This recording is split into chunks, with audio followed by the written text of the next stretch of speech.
Top Chronique TV, c'est votre chaîne sur YouTube. Abonnez-vous.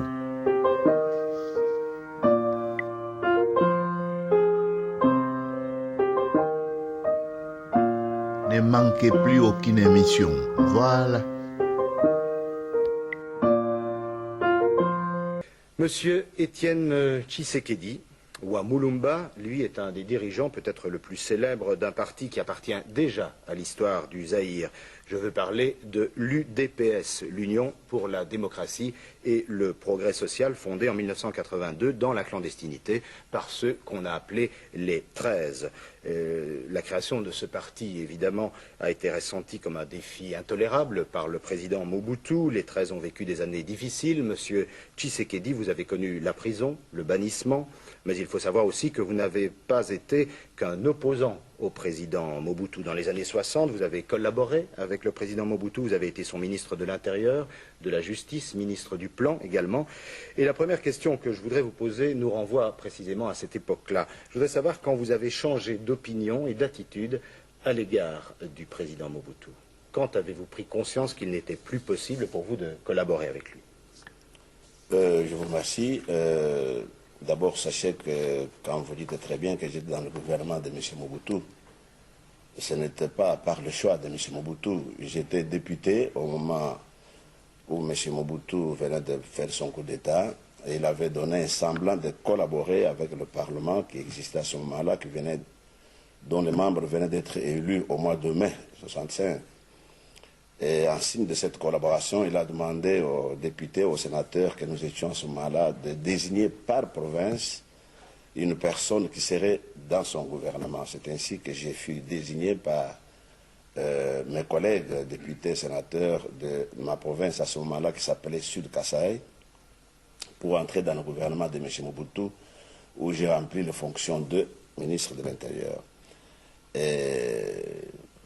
Tout de suite après, M. Mobutu a supprimé le Parlement, il a interdit le parti politique, il a supprimé les syndicats, etc.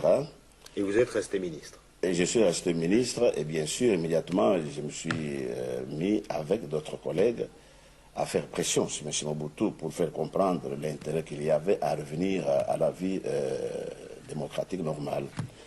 Il a fini donc par, comme j'étais ministre de l'Intérieur, il a fini par me charger d'élaborer un projet de constitution à soumettre au référendum populaire. Ce qui avait été fait est que cette constitution fut promulguée le 24 juin 1967. Et je souligne que 1 mois et 4 jours avant, exactement le 20 mai 1967, nous venions, M. Mobutu, moi-même et d'autres amis, de créer le mouvement populaire de la révolution, le MPR. Et l'article 4 de cette constitution consacrait le bipartisme. Ceci, c'est pour souligner que le MPR n'a jamais été créé comme parti unique. La constitution consacrait dans son article 4 qu'il n'y aurait pas plus de 2 partis en République démocratique du Congo à ce moment-là. C'était vraiment un minimum. Sur le chemin du retour, le ministre Tshisekedi a fait une brève visite aux provinces de l'Est du Congo.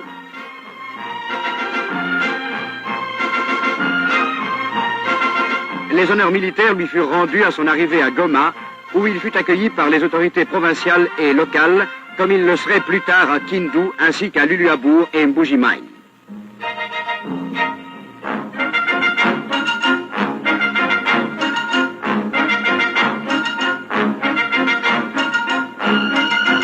La visite du ministre de l'Intérieur et des Affaires coutumières eut un intérêt tout spécial pour Kindu, qui souffrit au début de juillet dernier de l'attaque des mercenaires et dont les problèmes en résultant furent examinés sur place.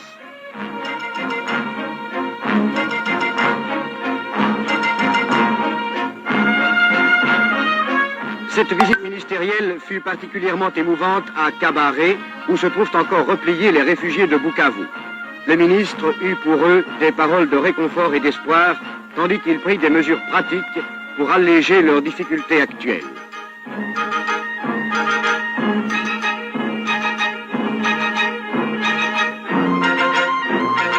Du haut de la colline de Bagira, le ministre put observer le campement des mercenaires encerclés. La tournée ministérielle a été chaleureusement accueilli partout et les informations reçues des autorités provinciales et locales font déjà l'objet d'études au gouvernement central.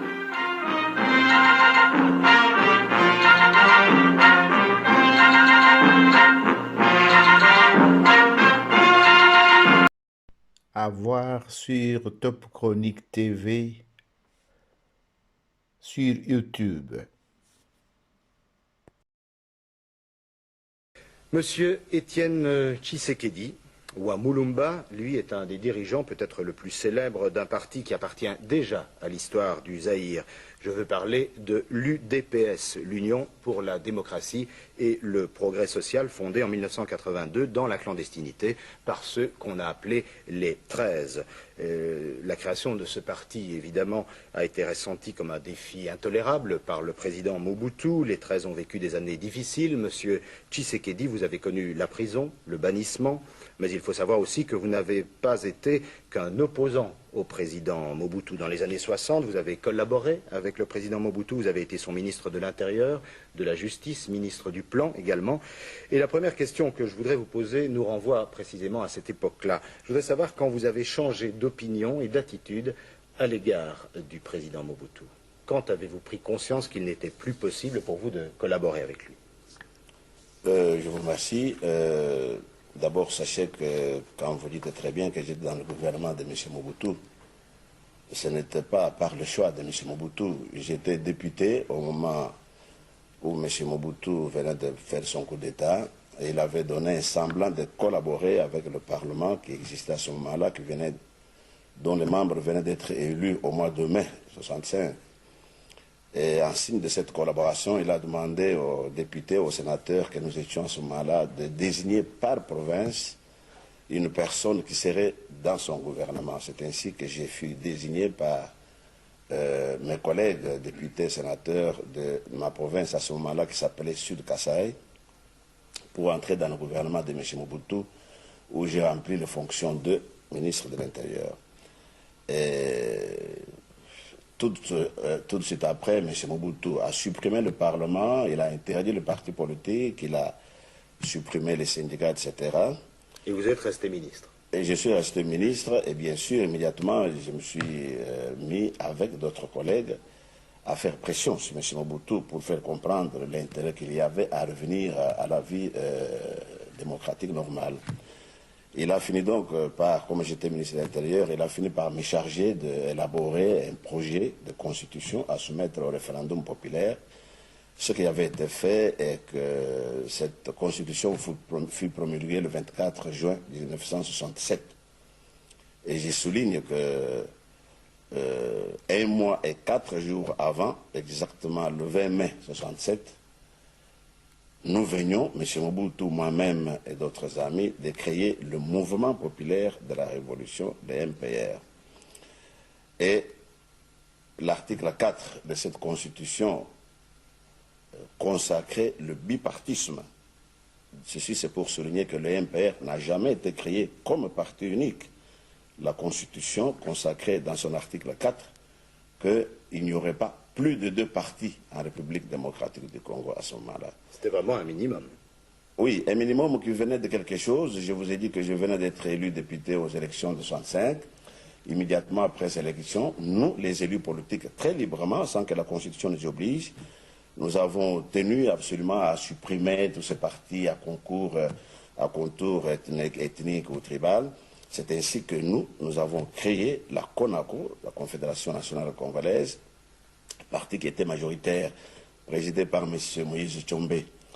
Et nos adversaires, qu'on appelle normalement groupe Mbinza, se sont bien vus obligés de créer aussi, pour faire face à cette réalité politique, de créer aussi un autre parti qui était le Front démocratique congolais. Oui, là on entre peut-être dans les détails. Non, ça c'est important pour vous dire qu'à ce moment-là, très librement, les hommes politiques zaïrois avaient fixé eux-mêmêmes, créé ces 2 partis.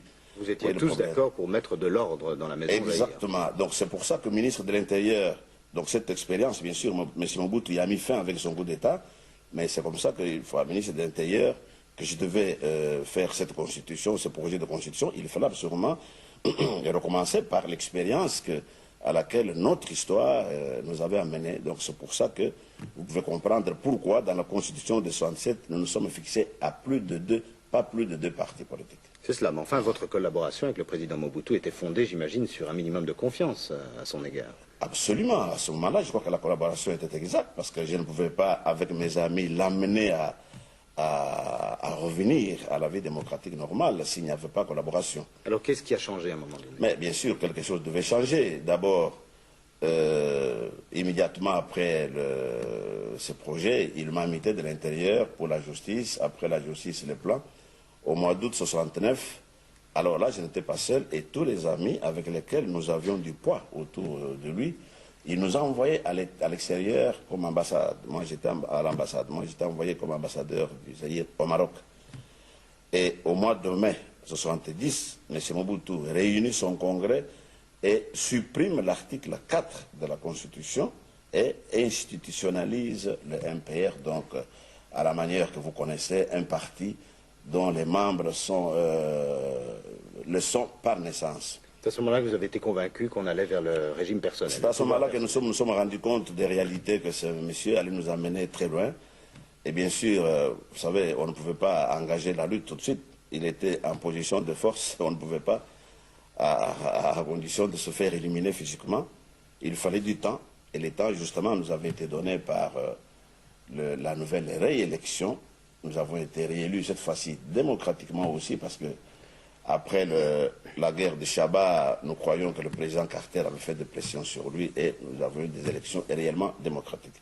Une fois élus, nous avons alors tenu cette fois-ci à faire valoir nos prérogatives constitutionnelles et à nous montrer, à engager toutes sortes de contrôles de l'exécutif, c'est-à-dire du gouvernement. C'est ça, et à partir de là, c'est un peu l'histoire de votre opposition. C'est à ce moment-là d'ailleurs que les 13 dont vous avez parlé tout à l'heure se sont manifestés, oui. Et c'est le départ de notre opposition. J'aimerais maintenant savoir ce que vous pensez de l'itinéraire de M. Ngouza Karlibon, qui est quand même très différent du vôtre.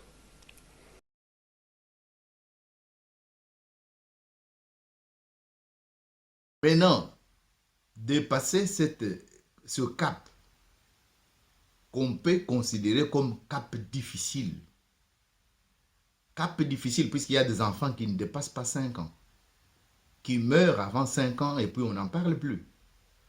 Puisque soit il y a eu une négligence par-ci, par-là, soit il y a eu une maladie impardonnable, soit.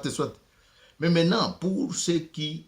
Ben, mais moi, je crois que M. Ngouza étant là-bas, je préfère que vous le demandiez à lui. Non, mais c'est votre opinion que je voudrais avoir. Non, mais mon opinion reste mon opinion, mes idées restent mes idées. Je ne sais pas les dévoiler ici. Je crois que ça n'a rien à faire. Nous sommes ici pour informer l'opinion sur nos itinéraires et nos manières de voir, et non pas pour donner des jugements sur des compatriotes. Mais pour encore plus qu'ils sont présents. Mais pour vous, monsieur Ngouza est un baron du régime? Ben, je ne vois pas les choses de cette manière-là, Monsieur Bastin, je m'excuse beaucoup. Si vous permettez que je vous dise comment moi je vois les choses. Pendant 25 ans, M. Mobutu s'est permis de monopoliser les médias, l'information en Occident. Nous n'avons que très peu l'occasion de le faire. J'ai passé ici en 87, je passe maintenant. Moi, je crois que l'objectif que je vise est particulièrement d'informer le peuple ami, parce que nous avons des raisons de considérer que le peuple belge est un peuple ami. Nous devons informer le peuple ami pour lui dire comment l'opposition, qui a été maintenue longtemps en silence, voit les problèmes. Je crois que c'est plus important. Nous ne pouvons pas, je ne peux pas me permettre de donner un avis quelconque sur un compatriote, qui qu'il soit présent comme M. Ngouza ou qu'il soit absent. Je crois que c'est... Mais les problèmes, c'est aussi la division de l'opposition et la multiplicité peut-être des personnalités qui songent à en prendre la tête. Mais maintenant, nous allons nous adresser à M. Ngouza.